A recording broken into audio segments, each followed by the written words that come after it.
So, Rohan, amongst the challenging times to get a visa to go on both sides of the border, I'm sure it must have caused a lot of heartbreak at times, missing special occasions, etc. But I'm sure outside of the heartbreak as well, there must have been a lot of comical moments that have arisen as well, while you guys traveled together with one Indian passport and one Pakistani passport. Yeah, several. Like one thing is whenever because I have a 5 year or like I think a 1 year Pakistani visa on my passport. So whenever I personally go through India and whether I'm entering or I'm leaving, and the immigration officer is going through my passport, it's like flipping, and they find a Pakistani visa, I'm just like waiting for like their reaction, and it's always a look of just like pure shock, like like why do you have a Pakistani visa? Like what's going on? Like why did you go? And then I explain, and either I've gotten two reactions: either like a complete just like okay whatever move, or hey tell me your story, like how did this happen, where did you guys meet, how could it have happened. Luckily I've never had a reaction which was negative. It's always been either just like you know neutral or something very like curious, like how did it happen. Welcome, Rohan. Welcome, Zara. Glad you could join us for this podcast. How are you guys doing? Doing well, thank Great. you. How are you? Very well. Thank you so much. Thank you for taking time out during your weekend. We're very glad that you could join us and chat with us about your story and how you guys got together. Umair and me are really excited to be talking to our second couple from big cities in India who've taken the plunge and started a family together. So, Zara, why don't you tell us your story? How did you guys meet? We went to college, undergrad in the US together. And we met in my second year. And it was Rohan's first year. And we actually met at his orientation. I was a sponsor at that orientation. And that's where we met on his first day, actually. So he was fresh, not only off the plane, but he was fresh out of a van from the airport to the college. So Wow. that's how we met. And was it love at first sight for you, Rohan? Well, I went to an all boys school, and then the first girl I saw at college. So sure, yeah. But no, more seriously, I think we were friends for a long time. I'd say what like a good 3 years, 2.5 3 years, and which is when we started dating. So both of us knew each other very well, so it wasn't quite as crazy exciting as one might imagine. Like Indian guy saw Pakistani girl and then they fell in love immediately. It wasn't quite like that. It took its own natural length of time, but yeah, we started dating in college, and then we've been together since. That's nice. And I'm sure, like, you guys must have, Ron, you come from, India. I'm sure a lot of preconceived notions about Pakistanis, and, you're obviously befriending them in college because I would imagine South Asian folk, brown folk hang out together and, realize that we're so similar in terms of our culture. But automatically now, a couple of years into this, you start dating one. Any preconceived notions, going into the relationship, any apprehensions, anything that your Desi friends told you that you should look out for? So look, like when I first got to college, yes, like lots of preconceived notions, as one can only assume. But I think, as I said, like, because we were friends for such a long time, I'd say all of those kind of went away. It went from generic preconceived notions to actually knowing the person, right? So even if there were preconceived notions about a broader culture, they were not about like the specific person anymore. And no, I think our group of friends, as you said, like our brown group of friends in college we were a very tight knit group, we were a very small group. So no, like there wasn't anything like, oh, watch out for this or watch out for that. Nothing like that really. Zara, what about for you? Well, other than the fact that Pakistanis are better looking than Indians, which I think that preconceived notion, I think that just, was reinforced. Obviously, I think Rohan would tend to agree with that. And in fact, I would say when he fell in love with me, I would think that preconceived notion, he's saying that like that preconceived notion went away, but I'm pretty sure that preconceived notion got solidified further. So that's kind of what I would say. But besides that, I mean, you mean besides like Pakistanis are better looking than Indians and all Indians are vegetarian and their food is mediocre and mangoes are mediocre and cricket. I mean, I'm just kidding. But no, I mean, that obviously existed. I'll be honest, the way I was raised in Pakistan is not a very diverse country.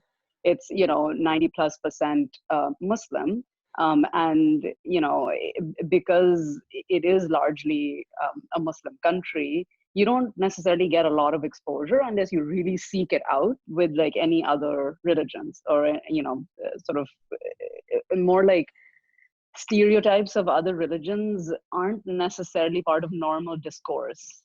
And I think in India, is a little bit of the opposite. I think stereotypes of other religions, Muslims, Sikhs, Christians, maybe, I don't know too much about that, but I think it is probably part of general discourse, and people, because it's such a larger population, and India is the second largest Muslim country in the whole world, right? And so I think maybe Rohan grew up with a little bit more of that than I did.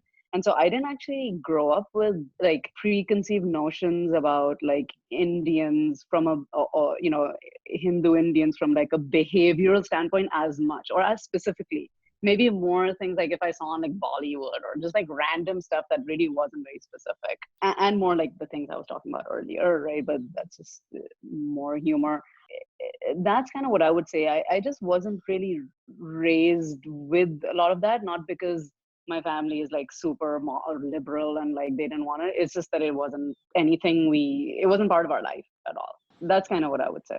Yeah, I So definitely agree with you on the first part. In fact, Umair and our story is that we became friends as early as 2006 when I actually visited Umair when he was in Lahore University of Management Sciences. And then we hosted Umair and crew when they came down to Bombay in 2008. And Zara, I completely agree with you. I remember the first time that we went to Lums and we walked around in the evening in the campus, and we often joke about this, like Pratik and some of the other boys that I traveled with, that we walked around in Lums and we looked around at the girls, and there's a visible difference between between the way Pakistanis look and and Indians look. And I remember there was a gentleman with Asamaya, and he was like, "Suveer, looky, touchy." what? So no, I definitely agree. And something that you guys don't know that Umair and I also have in common is that we're actually both Sindhi, and my family is also from the other side of the border, undivided India. So definitely do buy into a lot of the physical resemblances, because that's definitely where we come from as well. Sorry, Umair, you were saying. फौरन खुद को भी खूबसूरत बोल दिया इसने. But nonetheless, so since we're talking about preconceived notions, I'd like to explore this a little further. So the way it's happening for you two, as far as I can understand, is that you are moving from your respective countries to a new land as well. So there is probably a preconceived notion about the US as well, right? So is that a different quality of preconceived notion than you had about, let's say, discovering an Indian or a Pakistani, or is it the same thing? Well, I'll go first, I guess. Look, I'll be honest. Like when I was going to the school in the US, that I would meet Pakistanis and discover like new things about Pakistanis, etc.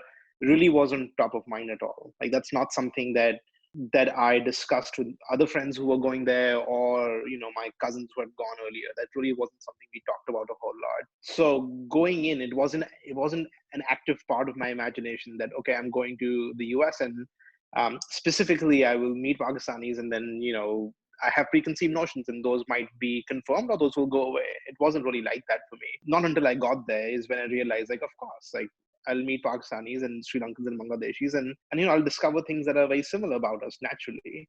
But it wasn't something that I thought about a lot before going. Fair enough. So, like for example, when you try to project, if I were in your place, if I were going to the US, and so I would have a preconceived notion about the average American, वही वो ऐसे किस्म के लोग हैं, right? So, and then once you got there, you meet this girl as well. So you have at that time you've had an average preconceived notion about Pakistanis. कि यार पाकिस्तानी इस किस्म के लोग हैं.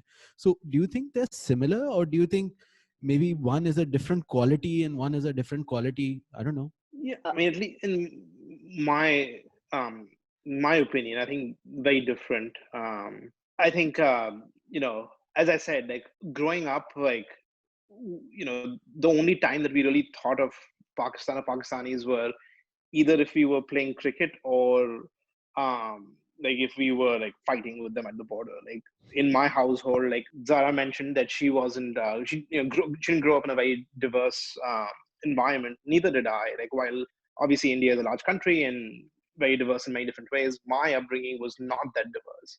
And that's why I didn't think that much about Pakistanis in like a personal context at all.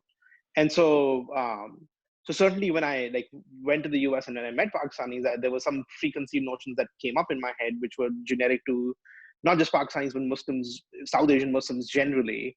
Uh, but I would say those were very different types of preconceived notions that were derived more from like I don't know, the news, whereas I feel like with Americans it was more derived from like watching like, TV shows. Interesting. That was sort of the difference for me. Nice. Yeah, so I tend to agree. Yes, my preconceived notions for like what an average American would be like versus what an Indian would be like were definitely different.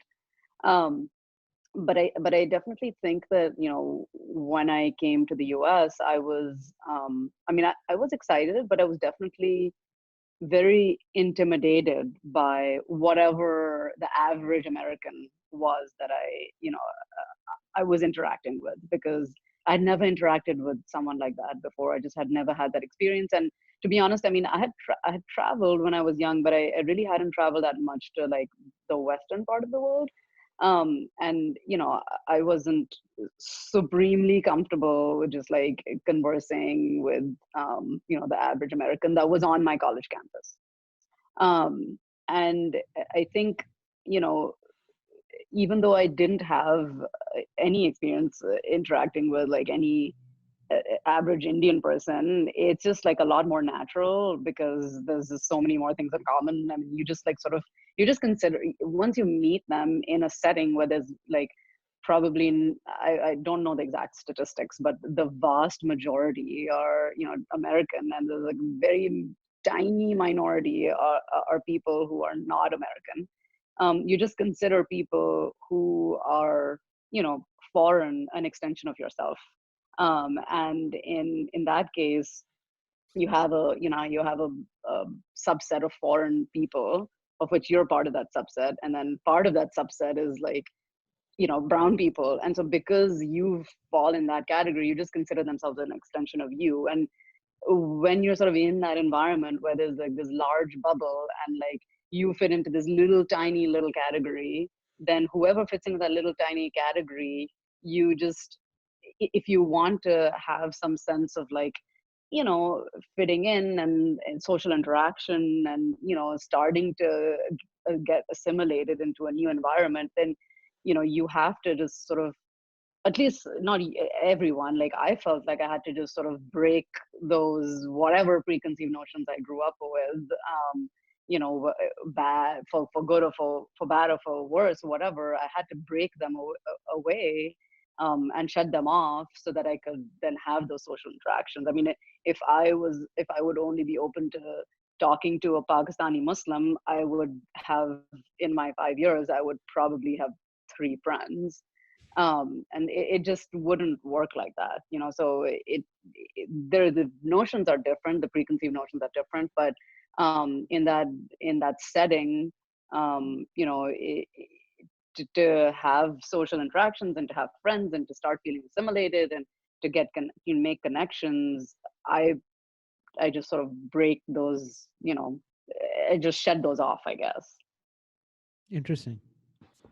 Nice. And That's so again, to beautiful. clarify, I think that's very specific to where we went to school. It was very small, and the percentage of South Asians there was much smaller than what you would expect at a large university in the US. Call it like, let's say if we had gone to like a USC, I think it might have been a little bit different, where there would have been enough people from India and perhaps even more specifically from the cities where we came from, that such a blend of South Asians may not have been possible, as opposed to where we went, where the numbers were so small that it was only natural that all South Asians really, were part of one group, as opposed to like a separate Indian and separate Pakistani and separate Bangladeshi, etc.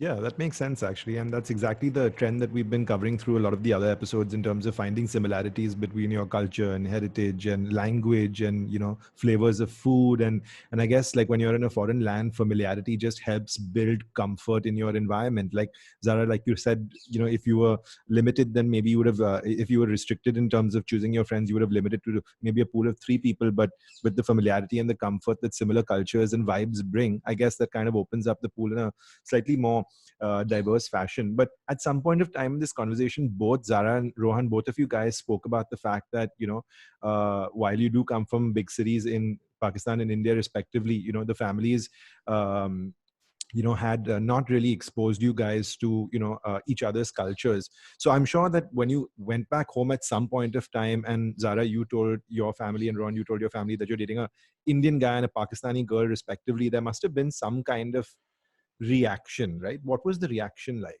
So I guess on my side, my parents and actually not only just my parents, but my grandparents and my brother were familiar with who Rohan was because we were friends for a very long period of time. And he was sort of an active part of my life for many years. Like he was there at my graduation, he was there at any sort of major events, and where my parents were present as well. And just in random conversation, he would come up. So my parents were not unfamiliar with who he was, and for them, when I told them, they weren't they weren't like surprised that this would happen.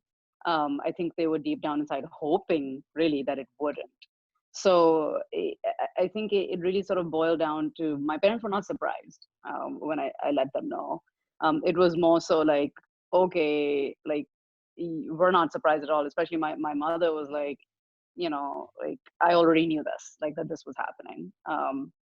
But but like, what does that even mean? Like, what are you going to do about it?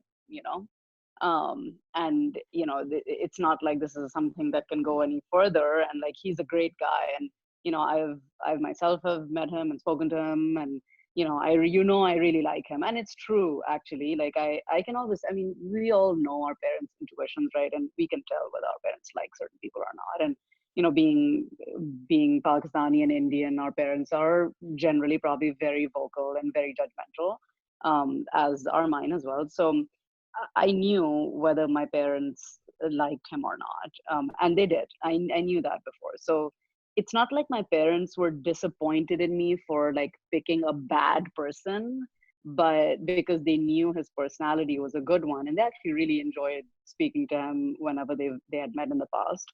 But it for them it was more like, we wish that this person like just had a different name, and so he's perfect, except his name is not quite So his name what should we'd have been hoped he Veer. had. So then it would have been more poetic. Veer and Zara.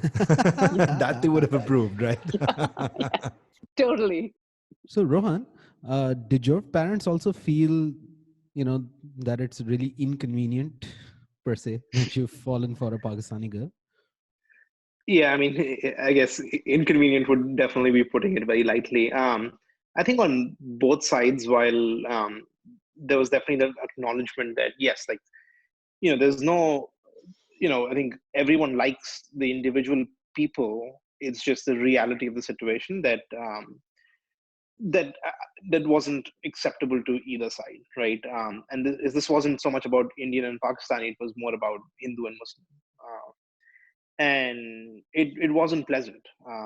It was, I'd say, I would call it, like I'm only, in my early 30s, but I would call it like the worst period of my life that I went through, where, there was about a period of, call it 1 to 1.5 years when we told our parents and when we went through the whole process. And again, to clarify, we didn't go to tell them that, hey, we are dating. We went and told them, hey, we are dating and now we want to move towards like getting married. um so again, yeah, it was very rough, emotionally. you know it was rough in every way possible, and I don't wish that situation on anyone. I'm an only child, so I grew up extremely close to my parents, and I had never imagined that there would be anything in the world that would put me in such conflict with my parents, because I was raised with this idea that regardless of what you do, like, we as parents have your back.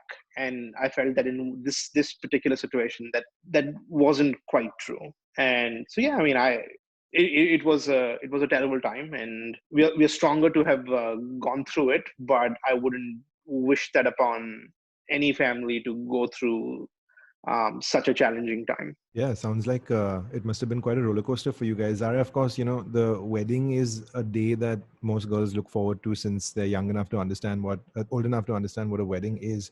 But on the basis of what Rohan's telling me, also getting your families on board was difficult. It took a year and a half in terms of the journey. How did you guys navigate through the wedding? Because that by itself must have been an ordeal of its own, since you guys both live on different sides of the border, families live on different sides of the border. That must have been quite a challenge in terms of navigating through from a logistics, planning, execution standpoint. How was that experience for you? Generally speaking, South Asian weddings are generally planned by the families, right? And parents get pretty involved, in the siblings and extended family. So in our case, our wedding was planned by us mostly, and we had it in the US. We had it pretty close to where we went to college. That's where we had, and that's kind of how we were able to manage the logistical challenges. We obviously discussed whether it should be in our respective countries, or should we have it at destination or this or that. And then we figured that because we too were the ones who would have to manage everything and plan everything and do work on the execution, that we need to do it where close to where we're living. Otherwise, it would get really out of hand. So that's how we were able to work it out. To be honest, our families were, definitely helpful, and they were definitely part of it, but they weren't necessarily anchoring all the logistics of the event planning. Interesting. So did this change? So if I could chart it on a graph, like how your family reacts to this matrimony, right? So did it change after the wedding? And, does it go up? Does it go down? Does it stay the same? How does it happen? So some context within that, right? Like, it's not so much that we were able to convince our families that this is a good idea. It was more that the two of us decided that this is going to happen, and somehow we are just going to have the families involved, whatever the price is, right? Like, that's, we were willing to pay any emotional cost to make that happen. And so it's not so much that the families disapproved earlier and then the levels of approval went up. It was just that we did things that whatever, like, we did everything possible to get them to approve at some level. And yeah, like, obviously, like, as in the years since, they've gotten, like, our levels of interaction with our respective families have increased, and now we have a child. So yes, of course, the level of approval, I wouldn't say that the level of approval has gone up. It's just at this point, like, what is the other option, right? Like, and as I mentioned, I'm like the only child. So uh, children from, or child or children from my marriage are the only grandchildren my parents are going to have, and my wife is the only daughter-in-law that my parents are going to have. So, like, there's just not a whole lot of choice. And same thing with like with Zara's parents. Like, you know, she doesn't have a whole lot of siblings, and there's not that many sons-in-law, daughters-in-law that her parents are going to have. So I think it's less a matter of, like, oh, over time the approvals went up. I think over time there was a realization that, look, like, this is it. Like, this is not going to change. Like, this is for the long term. This is for the rest of our lives. And again to caveat, like, I wouldn't say that things are extremely amazing and comfortable now. Like, there's still challenges. The level of those have decreased over time, certainly, but it's not like, everything is great and fine now. There's still issues, but we thankfully, like, the two of us live here quite separated from, all of that, and it doesn't impact us on a daily basis. Like, we live our lives, like, as I said earlier, like a normal, like a regular, I wouldn't say normal, like a regular couple.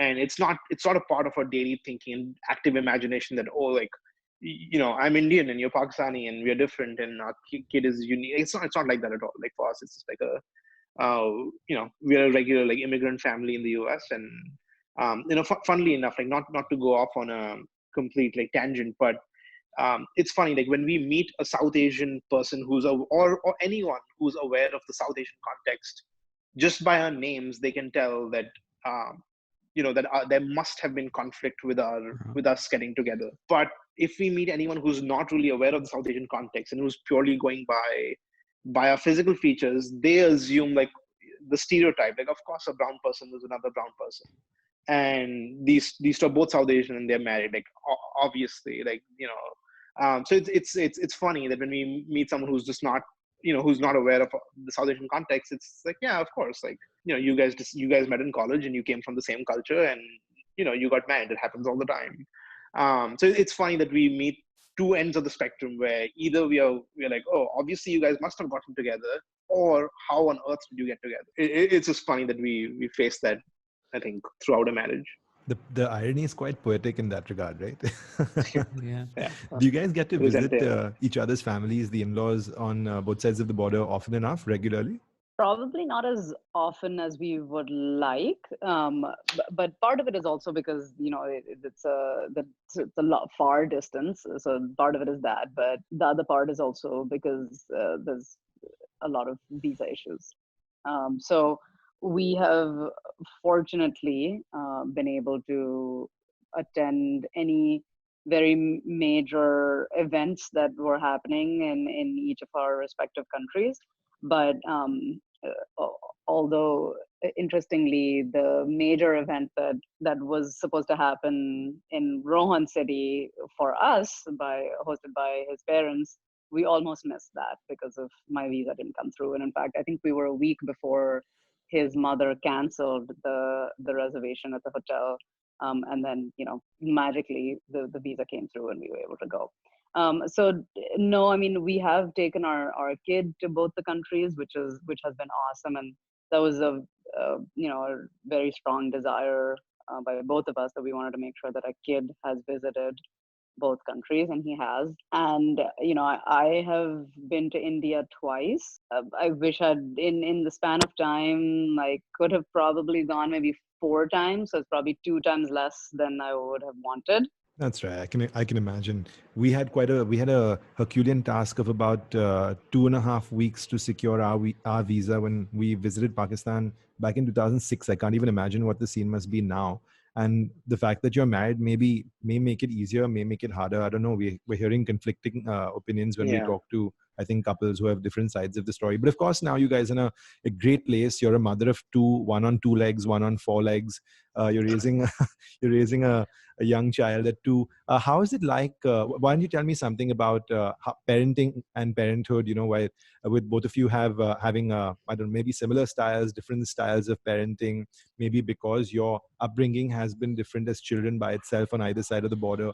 How is it like to raise a young 2-year-old boy and bring him into the world with different parenting styles in today's day and age? So I'll say one thing, that our upbringing was different in that we were raised in like different religious contexts, but I think outside of that, our upbringing was fairly similar in that we both grew up in large South Asian cities, in like middle to upper middle class households, where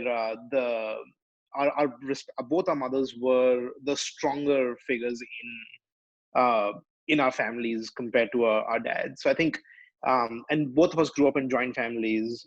So I think there's a lot of similarities in the way that we grew up, which again might be one of the reasons that we got close initially. In terms of parenting style, I think like we have one kid, and so we were first time parents. So our style was evolving as things came along. I think both of us have a strong desire that our kid feels a strong bond towards the cultures that we grew up in. So we've made a strong effort to do that.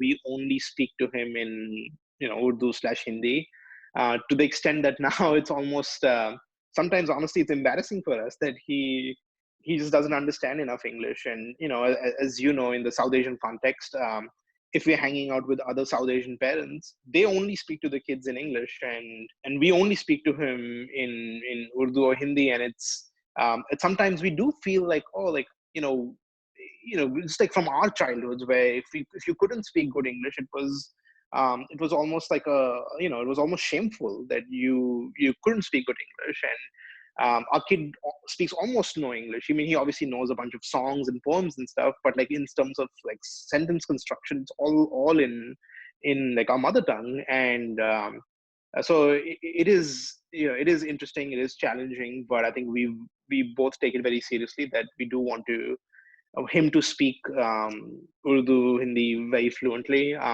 Some just because I think, like, we think it's important for language to be an important part when we want to raise him in that cultural context. But also, personally for me, my dad doesn't speak great English. He understands everything, but his spoken English is not that great. So I think it is important that he connect with his grandchild in the language that he's comfortable. And I can already see it when they FaceTime. He feels more comfortable because our child understands everything he says, and conversely, like, my dad understands everything he says. So I think our parenting style, and so far, like, I think it's all very much aligned, and we're generally speaking on the same page. As anyone who's a parent will tell you, that parenting generally is mostly an art, much less of a science, and there's no one right way of doing it. Is you kind of learn as you go along, and that's where we are. That's what we're experimenting, and I'm sure that the things that we are doing wrong, and then things that we are doing right, and eventually we'll see where we'll end up. Yeah. So Rohan, same sort of problem happens. My 5-year-old also struggles with, क्योंकि वो पूरे दिन, like I said before the podcast, YouTube देखते हैं तो उसमें वो होता है. और फिर उसको, like in my case, like it's he needs to know Urdu, then he needs to know Sindhi as well, to please my parents. But so do you think when your kid is a little older, he'll be like, guys, I mean, really, like, they're pretty much the same language. Why are you asking me to learn them two separately? Do you think he'll be curious about that? I mean, they have a lot of similarity in terms of spoken word, right? Yeah, so I think right now we are focused on the spoken word. Yeah. So we don't really draw much of a distinction between the two, because like at least, like, growing up, like the Bollywood Hindi is like quasi, like it's basically a mesh of Urdu and Hindi. It's Hindustani, right? So we don't really draw much of a distinction at this point. If and when that does come up, I'm just going to say it's the same language, and politics has politics and politicians have intentionally created differences. But yeah, and I think for us it's the same, Urdu, Hindi. Zara, anything that's jumped off the page for you when it comes to parenting? Yeah, I mean, I do agree. I think we have largely very similar parenting philosophies, which we didn't know until we became parents. It's good. Other than the fact that Rohan insists that he wants to very strongly encourage our kid to grow up to be a specialized doctor. I guess you can take the man out of India, but you can't take India out of the man. Fits all the cliches, huh? Yeah. Other than that, and I guess I'm more like, I do strongly support more traditional, sort of professions as well. I mean, I also have, I am in a more traditional profession myself, but I'm not at this point necessarily convinced that my kid has to grow up to be a doctor. But no, that's jokes apart. I think largely we have pretty similar parenting styles, and I think it all boils down to the fact that we share very similar values. I grew up in a family which was very close knit as well, and there's a lot of emphasis on family. And there are a lot of stereotypes for like how girls are raised in a Pakistani household or in a South Asian household. And I mean, I would say in many ways that was kind of true for my upbringing, whereas there's a lot of expectations of a girl, of a woman, which is to not only be excellent education and excellent everything, but be excellent indoors and be excellent outdoors, perform academically and perform inside the house and be very like close to parents and provide for them and, be their emotional support and be very independent and stuff too. And so my family very strongly supported me to be independent, which was awesome. But they didn't necessarily say that you can take off the responsibility of shouldering the responsibility of still being homely. I also grew up being really close to my family and actually really valuing that aspect of my childhood as well. And for me, just disappointing my parents was like I just like it kind of scared me. Just the thought of like disappointing my parents was a really scary thought. Even though deep down inside I knew my parents wouldn't do anything to me or they would never harm me, but like I just like was very fearful of like disappointing my parents. And my childhood, I did everything to like not try to disappoint them. And so because of that, I think we both shared sort of similar values, and we want our kid to have very strong like family values, and like be sort of connect with us on that level as well. And as a result, we both agreed that we would speak with him in Urdu, Hindi. And it's not necessarily been easy, but it's one thing that we've been committed with for the past 2.5 years. And we actually we've been really good about it. We've never spoken to him in English. And I'm actually kind of surprised how well we've done. And he doesn't speak in English at all.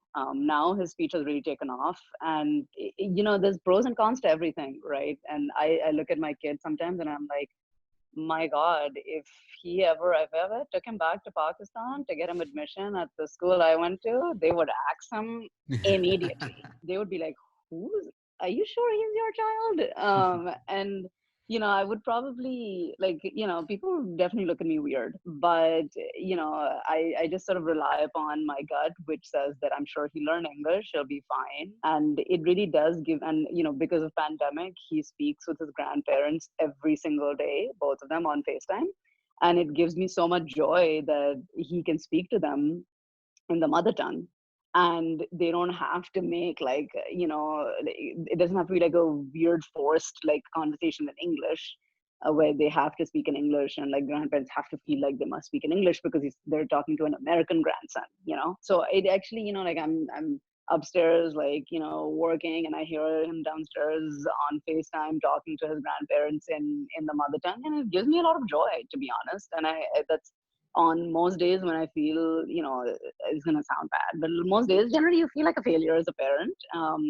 And when I hear that, I feel like, okay, I feel like at least we did one thing right so far. No, it's a huge feat. I mean, this is really cool. I'm really impressed. Yeah, we'll see how it goes. But for now, I think generally it's a good thing. I can't even imagine what it must have been for you guys to have organized a wedding on your own. Zara, like you said, Indian families are so involved in planning a wedding because, Desi families, because our weddings are full of dhoom and dham and celebration. But I'm sure there must be a couple of, very memorable moments for you guys. What really jumped off the page? What stood out for you guys while planning this wedding on your own? So I think, a few things like, so it's not all of my family, but I grew up a vegetarian, but alcohol was completely like, freely flowing. For Zara's family, it was the opposite, where alcohol was a complete no-no, but meat was a very important part of any celebration. So to us, it was like, okay, for any, like for me personally, like growing up, for any celebratory occasion, especially a wedding, alcohol is very important. Similarly, for her family, obviously meat is extremely important. So now what do we do? And so we had to mix both. So the wedding had to be all vegetarian and also no alcohol. Now, which, like it turned out completely fine, but yeah, it was funny and challenging in its own way. There were times when, a lot of my friends that I grew up with, they came They came for the wedding, and they couldn't imagine attending a wedding and dancing at a wedding without alcohol. So we had to have like a separate room at the wedding, which was like the alcohol room. But then right across from that, we also had to have a room that was a prayer room, where Zara's side of the family could go pray when whenever they had to, according to the time. And so it was just this like these two opposites happening at the same time at the same wedding. Luckily, no one, nothing was caught, and everything went fine. But there were times when we all went out for like large meals together, and I had to kick my friends from under the table and say, like, no, like, please don't order a beer. Like, please don't do that. Like, I just don't want this to be a thing. And we were fairly young then, and like, we were in our mid-20s, and even though it wasn't that long ago, I feel like me and all my friends too, we've all matured a lot the last 7-8 years. And 8 years back, like, I can see one of them just like, even understanding the context, still ordering a beer, just like to be funny. Luckily, no one did that, but it caused a few comical situations. Wow. Interesting. So, Rohan, amongst the challenging times to get a visa to go on both sides of the border, I'm sure it must have caused a lot of heartbreak at times, missing special occasions, etc. But I'm sure outside of the heartbreak as well, there must have been a lot of comical moments that have arisen as well, where you guys traveled together with one Indian passport and one Pakistani passport. Yeah, several. Like, one thing is, whenever so because I have a 5-year, or like, I think a 1-year Pakistani visa on my passport.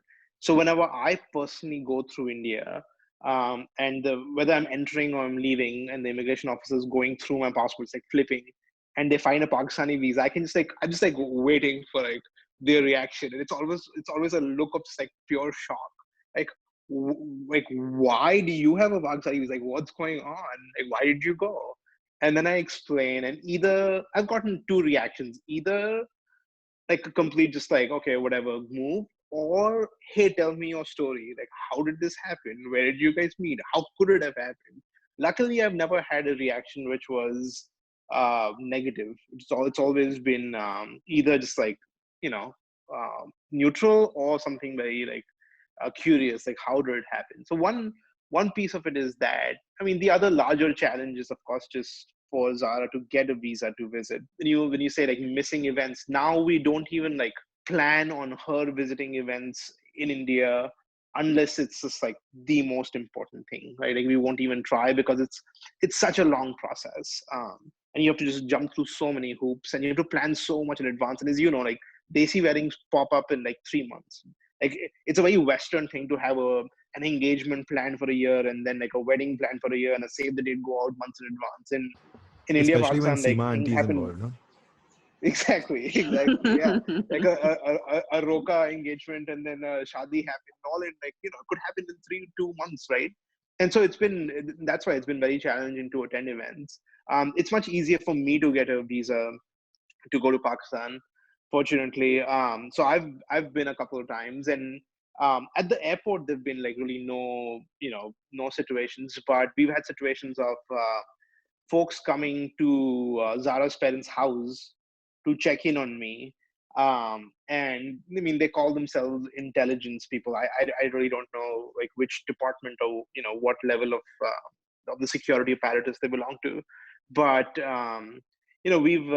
we've gone through, between, on my visits, between 30 minutes to about 2.5 hours of questioning at a pretty in-depth level about everything from what do we do for a living, to what place of worship we go to, like fairly like intimate details.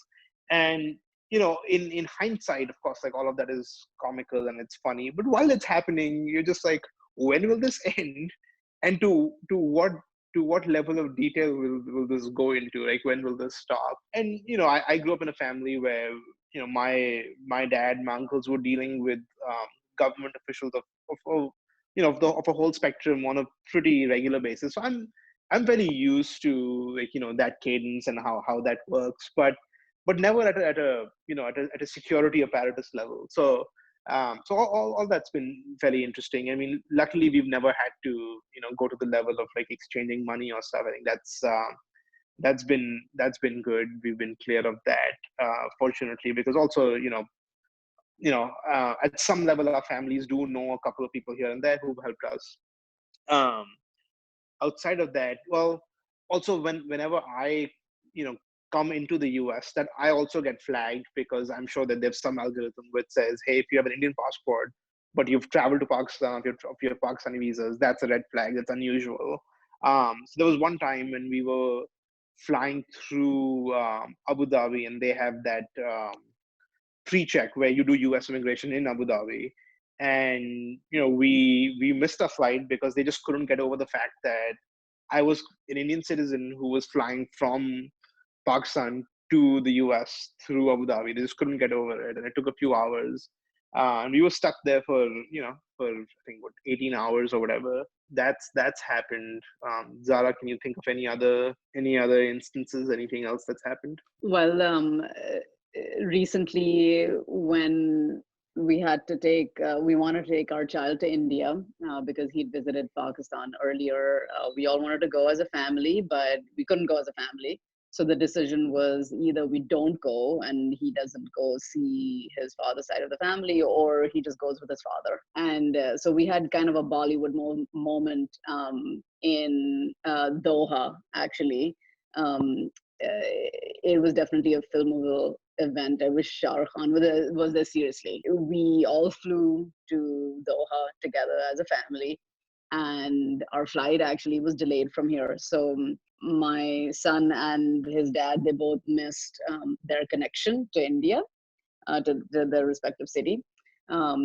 Anyhow, long story short, they were finally able to get on a different flight through like another connection via different city in India, etc. We went Doha, we were split. And my flight was like 2-3 hours late after theirs. And so as they checked in, this big glass wall separated the two of us, and I said my goodbye and said, I'll see you. We're separating, but I'll see you, when we meet back again in different part of the world. So that was a Bollywood moment for sure. Yeah. That happened. And then when Rohan took our kid on the flight alone, the father and son, obviously that's like the most ridiculous thing that could ever happen. How can a father ever take the child alone, right? They're What? men are completely incapable of doing that, as the world thinks. Rohan ये क्या हो रहा है? So that's how people reacted, and in mid-flight, people would come to him and be like, "You sure you don't want any help? Like, you want us to help you out? Where's the mother of the child? Like, is everything okay?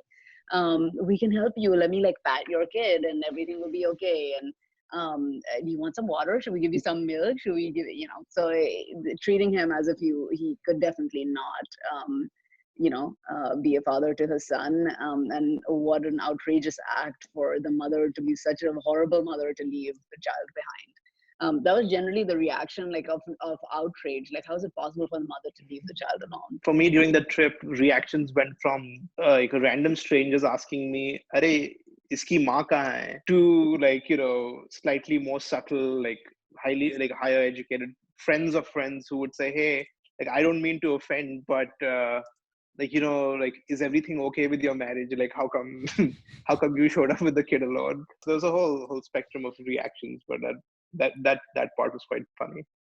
Wow. And it's interesting because that's what he heard on his side. And it's so much of like this whole like sexism comes out in these kind of things too, because from his side of the family, although it's not maybe not quite said, but of course it's like, wow, what a great dad to take the kid alone. Like, the world has probably not seen a greater dad to fly alone with the kid without the mom. And so she's so lucky to have a husband like that who will fly alone with a child. She should just worship him, that exists. And then I was separated from my family in Doha, and so like my choice was to go to Pakistan. And so I went off to Pakistan to spend a few days with my family. And although, again, not quite said so directly, but, as the pressures are on a woman, a daughter, a mother, sister, the woman, so many pressures, like, why did you let them go alone? Are you sure he's okay? Like, why, you should check on your son, because, he's alone with his dad, and like, are you sure he's not missing you? He's not even, he's like a year and a half. Like, are you sure you wanted to be separated from him? Like, that's not, yeah. And not necessarily like, oh my God, like he's such an amazing dad, but more so like, are you sure you're a good mom to have let this happen? So, interesting, like, place to be. I'm like, I'm sorry, people, like, I didn't have a choice over here, and I wasn't deciding this. Of course, we could have decided not to let our kid go visit the dad side of his family, but really we were making an effort for that to happen, and we're not trying to give into like gender norms here. So definitely I felt in that time, not only was I very much missing my family, and the saddest part for me was really, I didn't get to be there the first time that my son went to visit his father's side of the family. And I feel like that was a really important event that I missed out on. It's like the first time that my son meets his dad's side of the family, his mother wasn't there. And I didn't get to see the reaction of, his dad's side of the family towards him, and I didn't get to see how the joy and all of that the rest of the extended family felt, and in fact the grandparents felt in taking my own son into their house. So I completely missed out on that. And so, from my perspective, it wasn't like I'm a bad mom. It was more like I just felt sad that I was missing out on the daily activities and just not being part of a very important event. So it was a weird few days. When we talk about difficult times, the most difficult times that you guys must be facing is when India plays Pakistan in a cricket match, right? What happens then? By the end of the Pakistan's bowling innings, Harsh has probably lost all the nails on his 10 fingers. That's for sure. We usually and then, we usually end up winning, so I think यार हाँ ये थोड़ा मसला है आजकल. That may be true, but I mean the record, the stats still are in Pakistan's favor overall. So it's still, it's still not quite tipped over yet. So I will say that when we were getting married and all of that, I always thought that over time we would just get over that, whatever. Like, it's like just another cricket match, but we haven't. Like, it still causes tension. And I don't think we will. That's never gonna happen. Yeah. So what's the mahal like at home then? It's very tense. It's just annoying. I hate watching a cricket match with him. I actually just want to like get out of the house. You hate it because we win. No, he's just really annoying. He's like the most annoying person when it comes to cricket matches. In what way? It's just the comments. It's like being irritating, and it's just like yeah. It's like being intentionally annoying. What? So you're not his wife for those 8 hours. You're not his wife. Yeah, gloating, and I'm like, I don't want to watch this match with you. Just like, can you go watch alone? Maybe can you go like just watch it with your friends? I'd rather just watch it alone. And somehow it doesn't end up working out. I really hate watching India-Pakistan cricket match with him. What about the young one? Has he started watching cricket yet? Honestly, I think we'll be I think we'll be glad if he shows some interest in cricket, just because, like, if likely he's going to grow up in this country, and if he shows any interest in cricket at all, that will be enough for us. I don't think it'll get to a point where he's sitting and watching like a one day with us and like rooting for one side or the other. I think depending on who he wants a favor with, mom or dad. Perhaps, but I think like it'll work out. Maybe perhaps he'll like support like my team with the IPL, and then like the Zara's team with the Pakistani league. So I think that's where we'll find the compromise. Fair enough. If we do find any. Before we sign off, guys, any words of advice, any words of wisdom to the young Veer Zaras around the world who are in early stages of their relationship, just like you guys have been? I guess one thing I'd say is if it is common for one side of the family to greet by touching feet, make sure that you warn or let your family know ahead of time, because they may be like, what's going on, like why, नहीं, like पाँव क्यों छू रहे हो, like पाँव छूने की क्या जरूरत है, you know. So I'd be like, just maybe like let them know ahead of time. I didn't think of that, like, you know, when my family went to India for an event, like so many of like Rohan's friends were doing that, and like younger cousins to my parents, and like my dad would be like, नहीं, अरे क्या कर रहे हो, नहीं, इसकी कोई जरूरत नहीं है, like he was really like worried that like, you know, he was giving off some sort of an impression.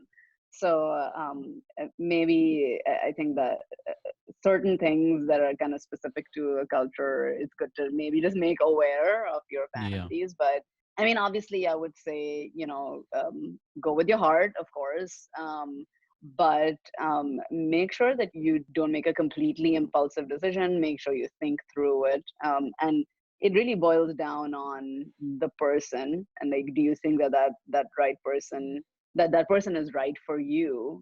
Is that the personality match? I mean, you shouldn't make a decision just because, you know, you're being rebellious, and you should make a rebellious decision, and it's like, you know, it's a great feat to do something like that. But you know, if you decide to go down that path, remember you're in it for the long haul. I would just say that because you're in it for the long haul, make sure to give it sufficient thought, and it isn't something that is you shouldn't view it as you're doing something as an act of rebellion, but really, if you're trying to find your life partner, you should view it as like you're doing it because this is who you think is your, you know, the best life partner for you.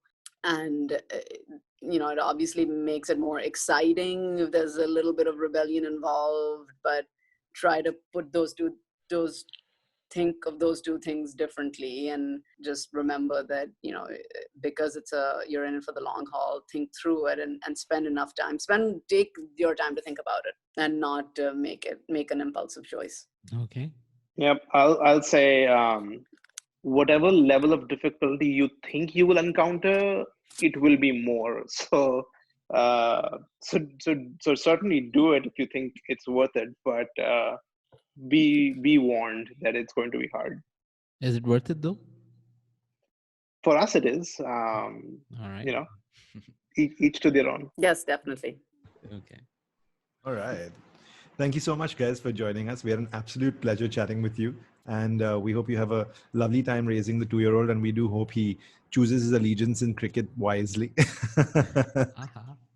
All views and opinions expressed in this podcast are not meant to offend or hurt the sentiments of, including, but not limited to, any person, dead or alive, religion or ethnic group, community or country. The primary purpose of this podcast is to build a cultural bridge and shed light on the similarities that we share with our friends from across the border.